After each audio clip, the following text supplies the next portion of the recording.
thought I'd seen it all here in terms of, interviewing and what we're talking about, because it's right in the vein of what we talk about here every day with a little twist. Well, this is going to be interesting. I mean, peaches. Much like everyone else in the universe who hears what I do, they're like, how can you make money selling peaches? And that's what I learned about the peach business. If you want to make a human being happy, you give them a peach. Selling peaches is like an ATM machine, and it's been true ever since. It's never slowed down. Where's the current business at now? And then we'll kind of unwind how you grew it. That summer, we did about $2 million in gross sales just selling peaches. Some of the things that you've learned along the way that were a bit unexpected, but actually had a big impact on your revenue, your profit. A couple of the biggest epiphanies were how easy it is to sell something like peaches.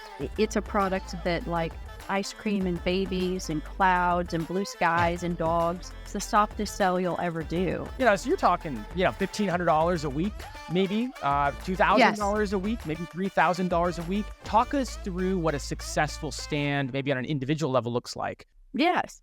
So for your listeners, I'll draw a distinction. The way that we got started. All right, welcome back to the Niche Pursuits podcast. My name is Jared Bauman. Today, we are joined by Shannon Houchin from Roadside Republic. Shannon, welcome on board. Hey, thanks, Jared. Thanks for having me. It's great to have you.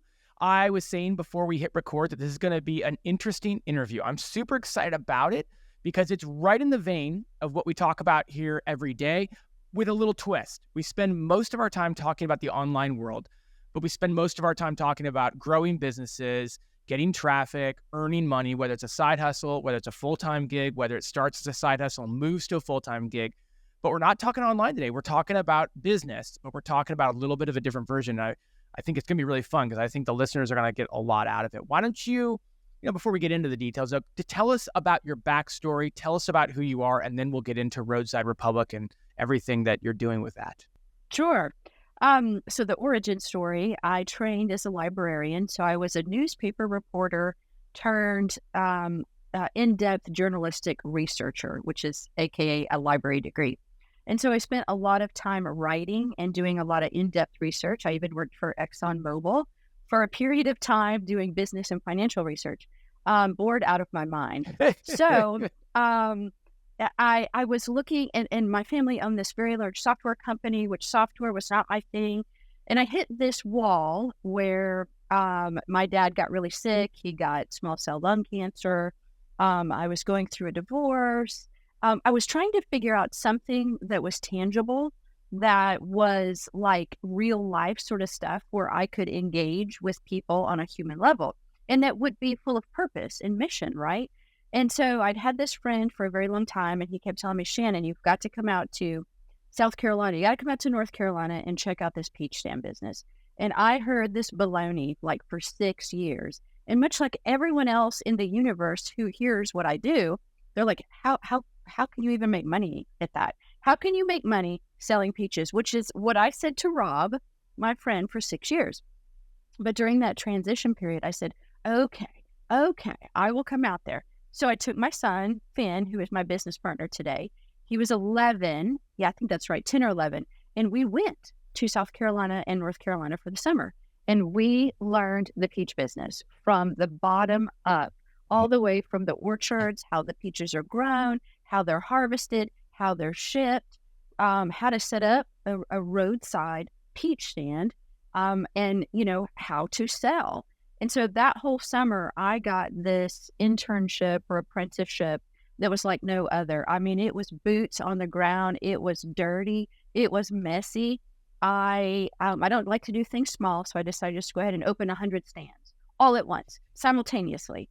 And that summer, that was 2014, I believe, I did absolutely everything incorrectly, even with a mentor with me, because I was doing it on such a large scale that, sure, everything that could go wrong did go wrong. But the beauty about that is I learned exactly how to fix things, and I learned how to scale things very quickly. So creating a business blueprint that is replicable and easily duplicated, easy for anyone to learn. Because at the time, I had a ton of kids, and I still do today, like high school students and college students who were running these peach stands. And so it the training was hands-on, but it had to be quick. and it had to be easy. And that's what I learned about the peach business. It's quick, it's easy, it does not cost much money to set up. Um, and the business itself has this nostalgic, sentimental quality to it. I did not know it at the time, but I quickly learned over the summer that if you want to make a human being happy, you give them a peach.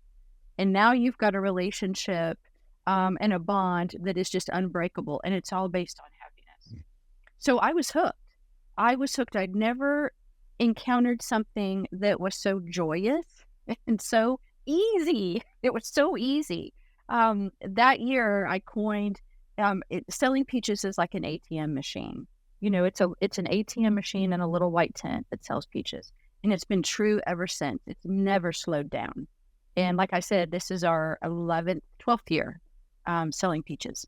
Hey, Jared here. Just a quick word from our sponsor, and then we'll get right back to the episode. If you want to see one of Niche Site Lady's websites, she has a little case study going on. The site is called veganwins.co.uk, and she's sharing everything she's doing with it publicly. The site was built for her by Web Asset Builders, and you can get one done for yourself as well. These social-first niche websites are designed to capture the attention of people on Facebook, complete with engaging content, visuals, and even newsletter lead magnets. Check out webassetbuilders.com if you'd like to learn more.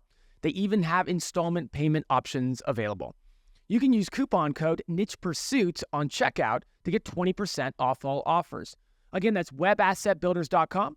Coupon code NICHEPURSUITS, all one word, for 20% off. All right, now back to the episode.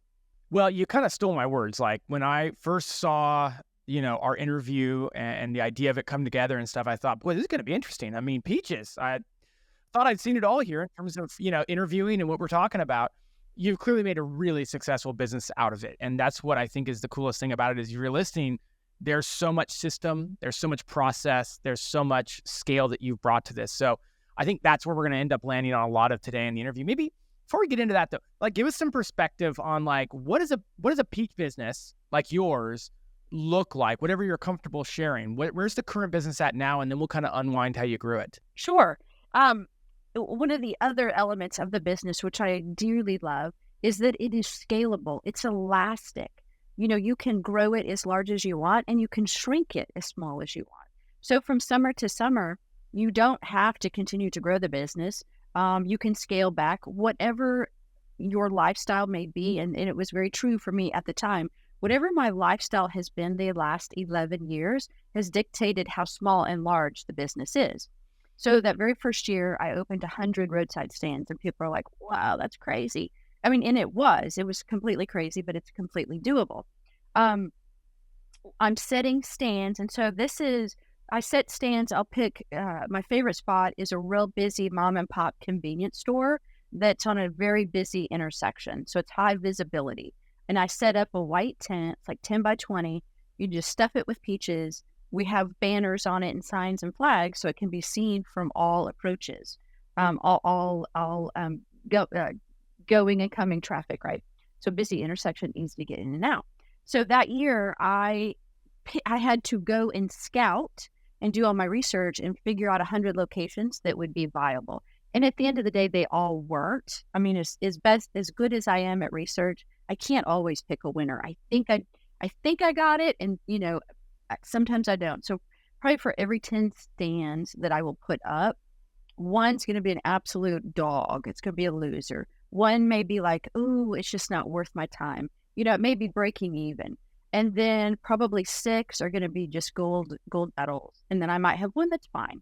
So we do our best to set. That whole summer, I was staggering, right, the installation of the peach stands. So on any given day, we may do 5. And then the next day we did 7. And then the next day we did 3. So it just kind of whatever the schedule dictated. And then as I was installing stands, I'm pulling stands. So, and then going to reset them. That summer we did about $2 million in gross sales, just selling peaches. That was it. And at the time, it was just a cash-based business. So we were not accepting credit cards at that time. So just straight up cash. And in that area, North Carolina, South Carolina, Virginia, it's exceedingly easy to sell peaches. because people just lose their mind over the peaches they have there. And of course they do. They're excellent. And so as my son got Finn, my son, and he worked with me that whole summer, and he's worked with me every summer since. We've since come back to Texas, and as we came back here, we did not initiate on such a large scale. We started much smaller with probably 25 stands. And every year since, he's been in high school and college, it's kind of fluctuated. So we've had, as many as 70 stands. We've had as few as 10 stands, just depending, he's been in Japan for the summer. And so I didn't really scale up without him here. So that was a summer where we just worked half of the summer. So it can truly fit your lifestyle, whatever that may be. On average, it's very easy to do these days with like 10 to 20 stands, do about $500,000 in gross sales. And this is just over 3 months. So peach season, just for the listeners, is just Memorial Day to Labor Day, roughly. So you've got 3.5 months, depending on when the season starts, to make cash. Now, since then, I have learned more and more about peaches, and I can extend my peach season into October sometimes by going into the western states to acquire inventory, because they have a very late peach season. So we can run as long as October. But one stand, so I get this a lot, people are just like, and throughout my entire career, all of my friends, family, hey, teach me how to do this, teach me how to do this. So the kids, all of the kids, friends and family, yep, let's get you set up, because then they go use that money to pay for college tuition or select sports or a Disney vacation, whatever. From one solitary peach stand, if that stand runs 7 days a week for about 16 weeks, the kid, whoever the family is running the stand, they should easily net between 30 and 45,000 just off one stand for a single summer. So that gives you kind of the range, the potential, and that's net profit, not gross sales, in which you can do just up to solitary peach stand. So, that is well worth anyone's time over a summer break. Okay, let's take a step back here. There's a lot of information that you just kind of went through. From a high level, you were in the millions in terms of revenue pretty much right out of the gate. And according to what you're talking about, it seems to be directly related to the number of stands you have and the locations that you put them. Now, you can't be in 100 places at once. So one question that I have is, how do you operate stands at scale? It sounds like you leverage a lot of, seasonal help, college kids, high school kids. The other question I have, and we can maybe get to this maybe as a part two, but I forgive me if I'm wrong here, but you don't seem like a farmer. You've got to source these peaches from somewhere. And while it sounds like you do have a lot of knowledge about the peaches, there's a whole side to getting your inventory, as you talk about. It's funny because this is sounding just like an e-commerce business, except it's a real business in the flesh, and you're actually setting stands. Maybe let's start with how you're in 100 places at once. How do you scale out the stands, and how have you approached that as a business owner? You're exactly right, Jared. It's arbitrage is what it is, right? We are resellers. That's it. And we're exceedingly transparent with everyone. We are not the grower. We are not the farmer. We are the reseller. We are the middleman. And still that arbitrage, as your audience knows, is exceedingly valuable when you can bring a product from source, straight to somebody's front door, which is what we do. People are willing to pay whatever you ask for it. So when we do a lot of stands, we do have a pretty big crew. We'll run probably 25 to about 50 people during a season, and that's on the very low end. So we are sourcing directly straight from orchards, farms, and growers. So that does require some negotiation, some site visit, terms. The whole shebang. Logistics, we have to truck it. Yep. So we're either piggybacking loads, or we're going to get loads, or it's being delivered. It's just all kinds of variables. And then we're actually dropping off at all of our stands. So, in essence, we become a route, just like Frito-Lay, right, delivers chips. They have routes where they're stopping at convenience stores. We have routes where we're delivering to our peach stands. And then we do that every single day, and then we pick up. And so we are culling, we're picking up trash, we're picking up peaches, we're picking up money at the end of every day. And, start it all over again, 7 days a week for about 15, 16 weeks out of the year. But that's it. Yeah, we're a reseller. So it does pay to have really good relationships with the orchards growers and brokers and wholesalers in your vicinity, because you want the best, you want first pick, you want great terms from those guys. And so in that regard, it's very old school because it's face-to-face relationships. None of these guys are doing anything online, very few. So it's a lot of site visits, and it's a lot of trucking. Why are the peach growers interested in selling to you versus, say, an in-person grocery store? And then why are people more interested in buying from a roadside stand than they are from just including it in their grocery run for the week? The growers, the orchard owners, we still deal, most of the orchards still in the U.S. are mom and pop owned, which is really nice. And we will negotiate a part of the harvest. So we will go into an orchard and we'll say, hey, this is what we can consume. We can consume this much pallets for every week, and this many pallets for the month, and then, across the whole season. So it does become worth the orchard's while to deal with you directly. Not all, a lot of orchards now, because of price fluctuations, because of freezes, right? Because of the crazy weather patterns we're having, they will go ahead and sell their entire harvest to a broker. So another middleman, right? And cut little guys like me out. So then I have to go to the broker, which is fine. It's a few more extra dollars for a case of peaches, wholesale, which then, I figure out how to either turn to my customer or, just eat it. But pricing is a different story. So there are still some mom and pops who have enough, bandwidth in their harvest to deal with little people like me. And in the cases that they don't, I'll just find what broker has consumed the harvest or what wholesaler has it and just go directly to them. Most of the peaches, I would say all of the peaches that we consume are not grown for the grocery store. Okay. So most of the peaches in the U.S. that end up in the grocery store, a lot of them are out of South Carolina. But I would say probably the majority are still California.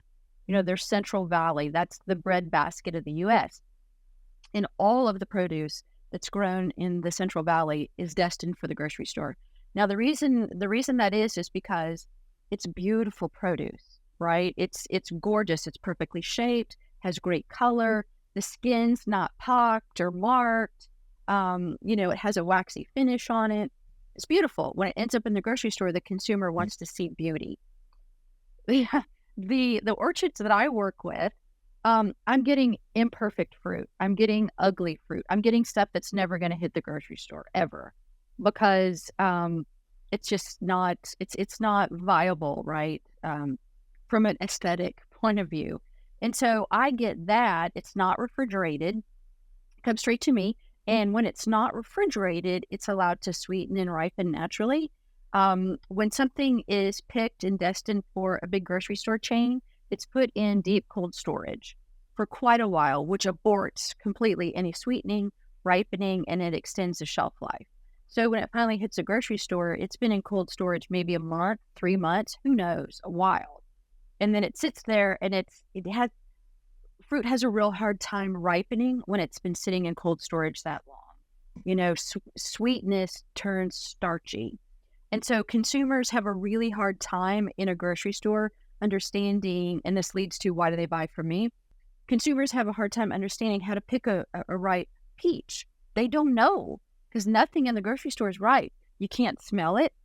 It has no fragrance. When you touch it, it's hard as a rock because it just came out of deep cold storage. And so you can't physically tell, is it ripe? It may be beautiful looking, but that's all you know. When somebody buys a peach from me, since we don't refrigerate, the fragrance when you walk into one of our tents is overwhelming. I mean, it smells like a peach orchard. The peach is soft. It's fuzzy.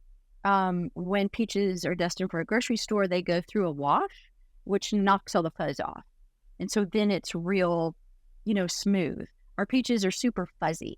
So when you touch it, you can tell it was just picked. It's soft. It smells good. So consumers will buy from me because they don't have to suffer the doubt about, is this going to be a good peach? Is it not? And did I pick good ones? I don't know. Did I just waste my money? When they shop with me, they know, okay, these are good. No problem. So there's no fear. I eliminate any risk from that transaction. Hey everyone, Spencer here, founder of Niche Pursuits. Did you know that you can find and fix your orphan pages in the WordPress dashboard with Link Whisper? An orphan page is an article you've published with no internal links pointing to it from other articles on your site. Why should you fix your orphan pages? Well, it makes your site easier to crawl for Google, which can lead to more search traffic and improve your UX for your visitors. With Link Whisper, there is no need for expensive crawlers and tedious spreadsheets. Link Whisper simplifies the entire process. The orphan page dashboard in Link Whisper shows which pages need attention. It even recommends the perfect anchor text for your internal links. Ready to revolutionize your site's internal linking? Try Link Whisper today. Use the code PODCAST and get $15 off your purchase. Yeah, I think it's intriguing because it feels like a market where you're up against, the big grocery store, and yet you're able to eloquently talk through all the distinct advantages that you have, that you're clearly able to make sure that the customer understands. So, that could apply to any business, right? Yeah. Now, you dropped some numbers here, and I want to go back to them. You said, hey, very possible, very realistic to net 30 to 45K from a stand. You were clear that was net. It was over what, I think you said 16, 17 weeks of work. Mm-hmm. So you're talking more, $1,500 a week, maybe $2,000 a week, maybe $3,000 a week. What goes into that? I'm guessing some of it is a location, where you pick your location, pricing, marketing. Like, talk us through what a successful stand, maybe on an individual level, looks like. And I'll probably have a bunch of follow-up questions about that. Yes. So for your listeners, I'll draw a distinction. The way that we got started, we did no online marketing whatsoever. We did not advertise anywhere, online, social media, nothing about where our stands were in order to make the kind of money that we did.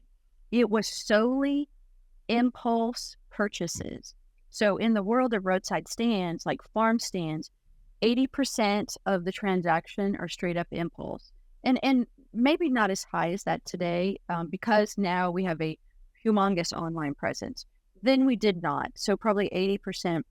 Gosh, no. I think when we got started, it was probably about 100% was impulse stops. So what happens with consumers, there is this, a collective memory, if you will, about roadside stands and this nostalgia for farm stands, because they've all but disappeared from our roadways. Mm-hmm. And so when a consumer sees a roadside stand or anything that looks like fresh produce, just a switch is flipped and they will immediately, oh my gosh, stop. That consumer is primed for the transaction. They know that they're going to be happy, number one. They know they're going to buy something, but they just don't know what. And so it's the easiest sale to make because they're already primed for it without any ads, without any marketing, without very little signage. I mean, it's so beautiful.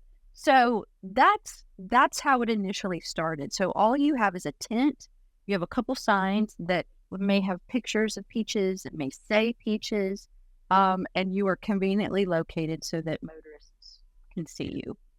That's it. You do have to scout good locations. You do have to acquire peaches, and you just start selling. So that part of the business doesn't require, it just requires, the inventory in a good location and, to be a decent person to sell some peaches. On the backside of that, our business now has grown and evolved so much to include lots of online marketing and ads, and orders and shipping and delivery. We can get into that if you like. So it has evolved over the last 12 years. But that initial business, so you have your peach stand that you have set up. If you're running 7 days a week, 10 hours a day, we do 2 5-hour shifts. So there's the morning shift and then the evening shift. So students are working only 5 hours at a time. We have a baseline where we'd like to see $100 of sales every hour. I mean, it seems small, right? So small. Some stands do far better than that. Some stands do a little bit lower than that. You may only do $60 an hour. Saturdays and Sundays are the busiest days, of course, right, for sales, because Saturday is the biggest grocery shopping day in the U.S. And so they're consciously thinking about purchasing fruit. And so we usually so that means we'll have 14 shifts. So we'll probably have 7 kids, right, that are actively filling in the schedule, putting themselves on the schedule. They show up, they become little entrepreneurs for their shift. They're running the whole thing.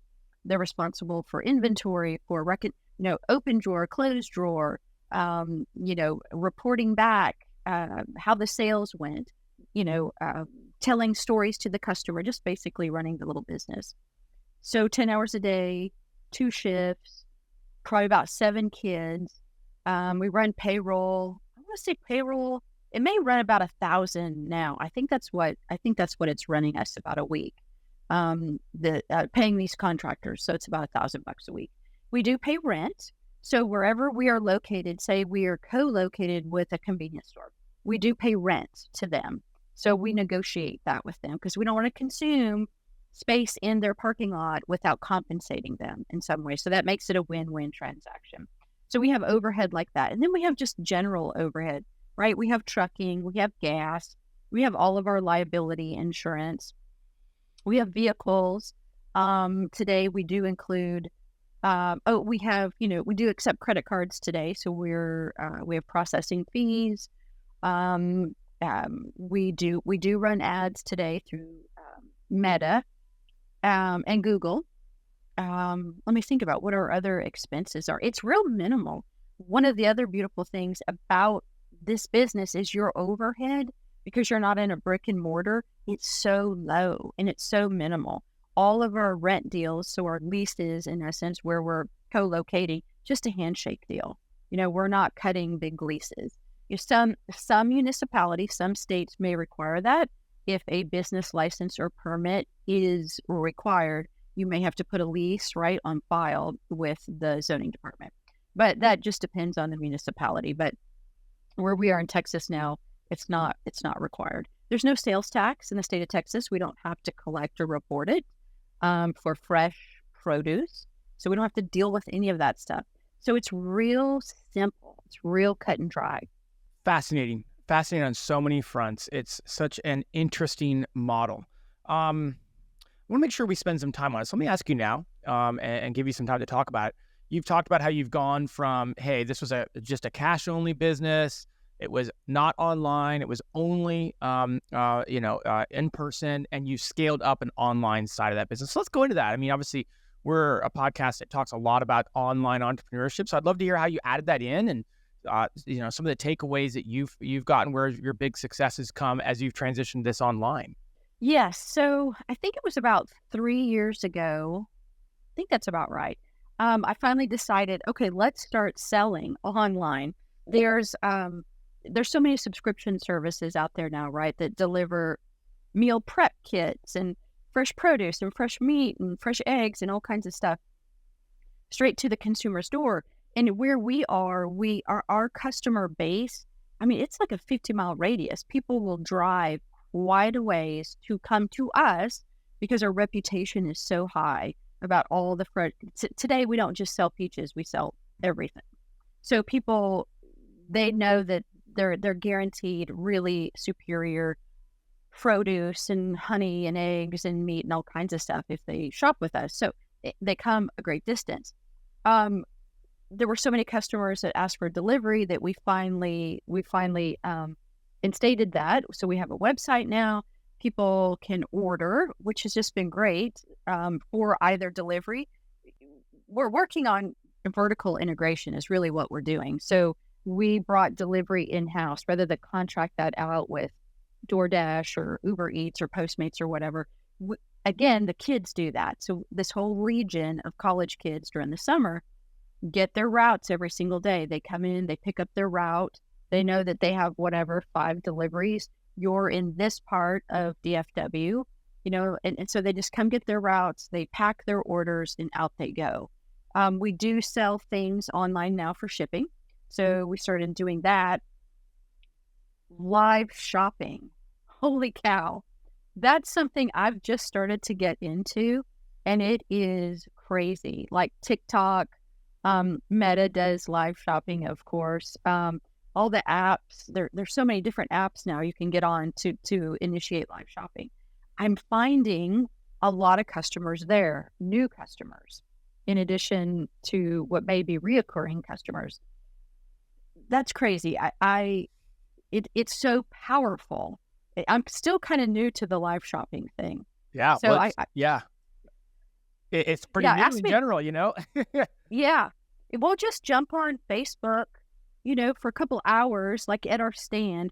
So we kind of combine it, right? So we're actively working during the day, and we'll just be on live, whether it be TikTok or Facebook / Instagram, and we'll just be talking to people about what we're doing, and sharing with them the story. Oh gosh, look at the broccoli crop this year. Look at the peach crop, whatever it may be, and people then are going to the website and actively ordering for deliveries or shipping. So that's been really, really cool. But the website has been huge. We did 20, and I did the numbers just for 2024.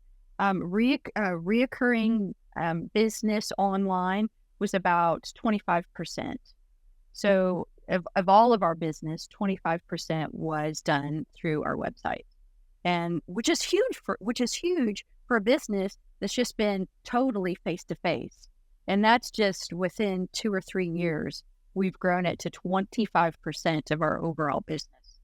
I don't know in industry wide if that's great, but I feel like it is. Well, I mean, I think just to be able to transition a very large business to where a portion of your income, your revenue is so substantial already is really great, and like you said, there's so much that's changing.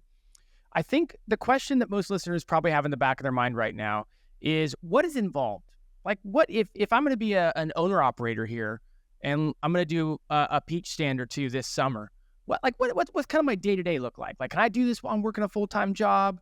What am I doing on a day-to-day basis? I think that would be the question I would ask now, because this is one of those situations where it seems easy, and then yet you rifle through all these things like sourcing and tracking and shipping and all that kind of stuff, and it probably does sound like there's a lot of management there. What does a day-to-day look like for someone who does this? Maybe not the person at the stand. Maybe somebody's hiring that person out, right? Like you do. What does the day-to-day, the week-to-week, the month-to-month look like as they do a peach stand? So since I no longer work any of the stands, right? Finn, he handles all of the logistics and training. That's his day-to-day stuff. And I handle now all of the marketing, market expansion, strategy, etc. So rather than working in the business, we're working on the business. And when we're working on the business, I am actively planning. Let me step back for a second. Besides the static roadside stand, so we can have a stand that goes up at the beginning of peach season, say May 15th, Memorial Day, right? And it doesn't come down until Labor Day. That's one iteration. Then we can have pop-ups where we are showing up at a farmer's market. So every weekend, we may be at 10 different farmers markets during the summer, in addition, right, to our regular semi-permanent stands. On top of that, we also do neighborhood pop-ups. So I've started, and this is expanding the business, right, trying to raise awareness as much as I can face-to-face and online at the same time, and reach the consumer so that they can see us, know us, trust us, and then begin to order what they want online. So that's the scenario that I've been growing. So we partner with a lot of homeowners associations and neighborhood associations and business associations, and we'll go do real small, short, 2-hour pop-ups in a neighborhood. Yeah. And we get face-to-face, with 100 people, 100 of the homeowners that live there.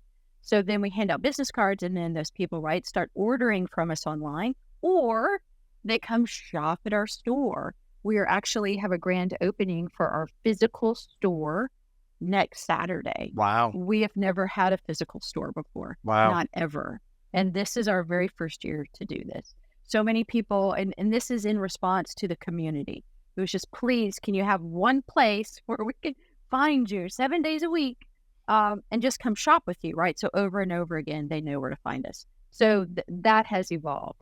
But the day-to-day, right, is managing all of these different opportunities and venues that are going on simultaneously. Right. And then we have so many supplies, right? We have what we call pop-up kits. So if a student is going to go work a stand, a farmer's market, they'll just come pick up their kit, all of their peaches that they need, and out they roll, right? With their starting money bank, their square card, their square tile, everything they need to run their little business. And then they come back at the end of the market, and we just do a reconciliation. So it's a lot of opening and closing, because so much of it is still cash based. We have to be there in order to give people banks to run the locations, and then we have to be there to receive the banks back and do reconciliation at the end of every day. So, my job has become this, working on this expansion, working on the marketing so we can reach as many eyeballs as possible, developing relationships within the community so that our trust, reputation grows. And then Finn is strictly working on logistics. So he's in charge of doing all of the routes. And it does, during the summer, it's easily a 12-hour day. I'm not going to lie. During peach season, these are long days when you have a bunch of stands. He is doing all of the training for the new recruits. He is backfilling. So if we have stands that run out of peaches, somebody has to deliver. So Finn is backfilling inventory as needed. And then in the evening, he's receiving back inventory, doing those reconciliations, and doing deliveries, and then shipping orders. So it's a lot. It's a lot. But it's very easy, I feel, in our 12th year, to create a very loyal team of people who will work with you season after season after season. So if this is a business, which for us, it's always been just a summer gig. Right. And we've made enough money during the summer where, we just go play the rest of the year. Finn is about graduating. He's in his final couple classes at CU Boulder. So now we have the time and the opportunity to take this thing 12 months, which is what we're transitioning into 2025. And hence the physical store part of the business. What are some of the aha moments you've had along the way? What are some of the things that maybe you didn't expect that kind of changed the business for you, whether it was the tip on how to pick the right spot to set up or to negotiate a pop-up stand, pricing strategies, I'm just trying to think of some of the things that you've learned along the way that were a bit unexpected, but actually had a big impact on your revenue, your profit, your scale, any of those areas. I think the couple of the biggest epiphanies were how easy it is to sell something like peaches because of that happiness quotient. It's a product that, like ice cream and babies and clouds and blue skies and dogs, inherently brings joy to people. I did not know that. It just never clicked. And when I started doing it, it made sense. And so it's the soft sell. It's the softest sell you'll ever do. I mean, it's just, you don't have to really try hard to sell peaches. The second thing was we're selling peaches, of course. We're also selling a service and delivery and shipping, etc. But I think our main what's the word I want to use here? What we're there for is to be a staple within the community, which people can come to and then they can engage. And I say that because what I discovered is consumers want to have a conversation. They're so hungry for that connection. And it was especially true right during COVID when a lot of stuff just wasn't available. And there wasn't a lot of people, a lot of retail was closed and limited quantities on things, blah, blah, blah. And so people were coming to our stand and they were staying for 20 minutes to talk about whatever. I don't know. They talked about their childhood. They talked about their grandparents' farm. They just wanted to talk. And so we became not therapy, but, we just listened. And so we provided opportunity for the community to engage with us, but with each other. And then the power of storytelling. And this just sounds kind of, I don't know, it sounds kind of, I don't know, fluffy or frou-frou, but these are the unexpected power elements, which when I figured them out, I was able to leverage them into much greater sales, higher authority and reputation. And then because I figured this out, I could then charge whatever I wanted for a product and people will pay it. So because we are so transparent about being a reseller, we do an enormous amount of work to understand who the growers are, who the orchard owners are, who that family is, what that varietal of peach tastes like, smells like, how you can store it, how you can cook it, how you can refrigerate it. I mean, we know everything, and we teach every student who works with us the power of storytelling. Because when you create value around a product that you don't grow, right, that you don't make, you elevate, right, the value of that product in the consumer's mind, and then you can charge whatever you want. That was a big epiphany for me because there's nobody else in the marketplace anywhere that a consumer can ask questions to. You can't do it at Walmart. You can't do it at the grocery store. You can't do it anywhere. But with us, you can stand there and talk for 20 minutes about, whatever produce is on the table. And we can answer every question, and we can tell you the family that grew it. We can tell you the nature of the soil. And so it was that power of storytelling and then that authority, which, I mean, every single year, our prices go up a little bit more. Nobody complains. Nobody complains. And they're happy to have the opportunity to buy these things, which are so amazing and taste really great. But then they know us. They think we're family now. So they know all the kids. They know all their names. They know my backstory. They know Finn's backstory. So it's creating those relationships through that power of community engagement and storytelling that kind of blew my mind. And when I opened that, when I figured out that lever, I was like, okay, I've got it now. I mean, I know how to do this, and we can train anyone to do it. Any kid can be a great salesman.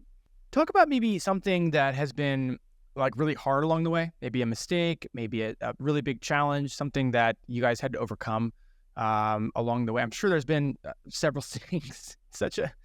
Whenever you're scaling businesses, I feel like this stuff comes up, but maybe take us through a story of like a big challenge, a big mistake, something that went wrong. That's what you guys had to overcome. Yes, huge financial mistake.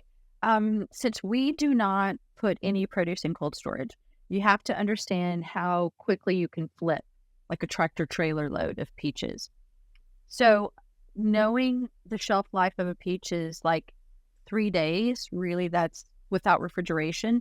It needs to be in a home and, somebody enjoying it. Day 4, you're starting to get real squishy peaches. And so being able to forecast, predict the level of inventory we need without anything going bad, right? And then we lose money. So that, like, colossal mistakes in the beginning. I mean, I've lost a tractor, not even joking, a tractor trailer load of peaches because I had too many peaches in the warehouse. There was no refrigeration. Things were rotting. We were culling through peaches, putting our hands in peaches that were already water and just, I mean, it's really gross. So huge mistake. Yeah. So you have to be able to forecast because we can tell the consumer, we don't refrigerate anything. That's why it tastes so good. We have to stick to that. We have to honor that. And now we have to forecast.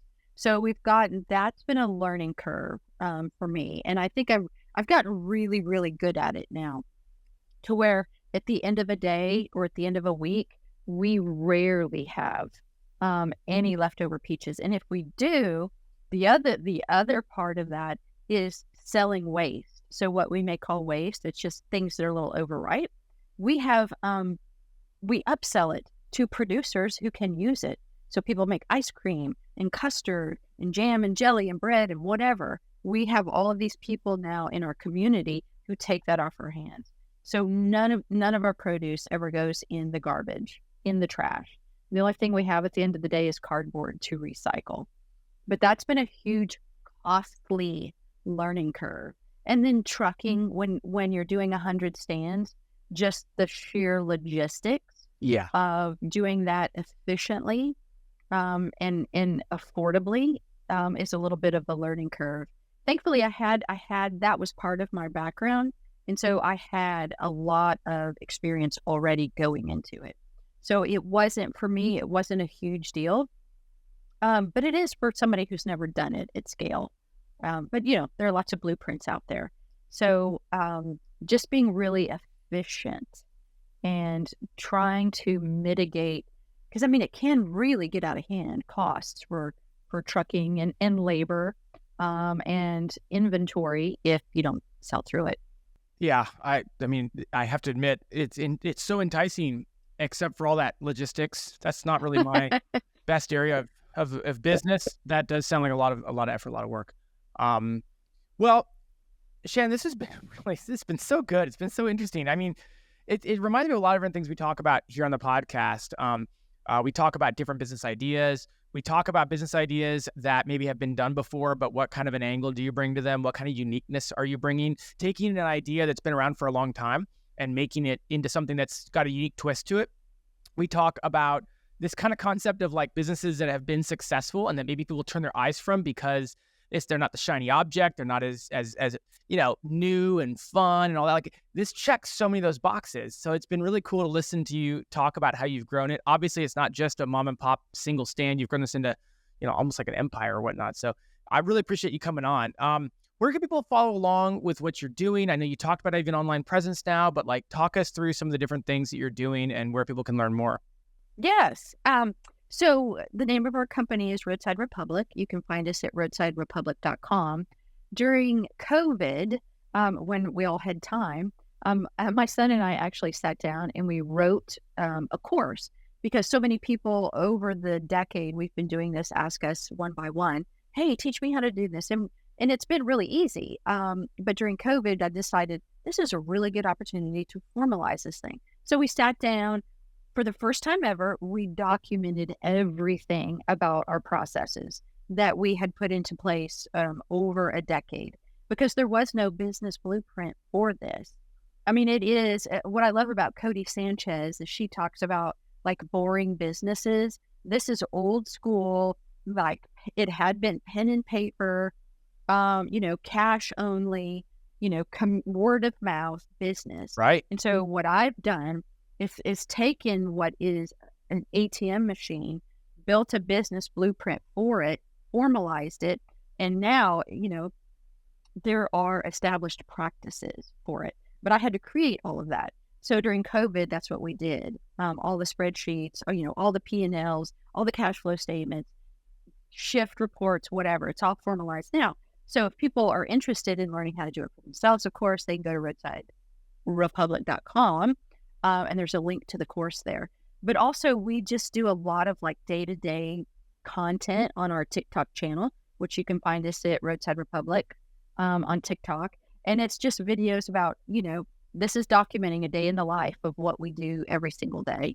That is great. We'll include those in the show notes, and just a fascinating business. Yeah, I didn't want to call it a boring business because, they're peaches. They're pretty awesome. But yeah, that was kind of what I was thinking. Like, this is definitely one of those businesses where you're like, oh man, that's got to be tried out, and you've proven like there's just so much in it and so many interesting sides of it. So Shannon, thanks so much for coming on the podcast. Really appreciate it. We'll talk to you again soon. Okay. Thanks, Jared. Hey, everyone. Thank you so much for listening to the Niche Pursuits podcast. I just wanted to remind you that if you are ready to start building smarter, faster, and easier internal links, you should check out Link Whisper. You can get $15 off Link Whisper when you use the coupon code PODCAST at checkout. Head over to linkwhisper.com and use the code PODCAST in order to save $15. Thanks again for listening.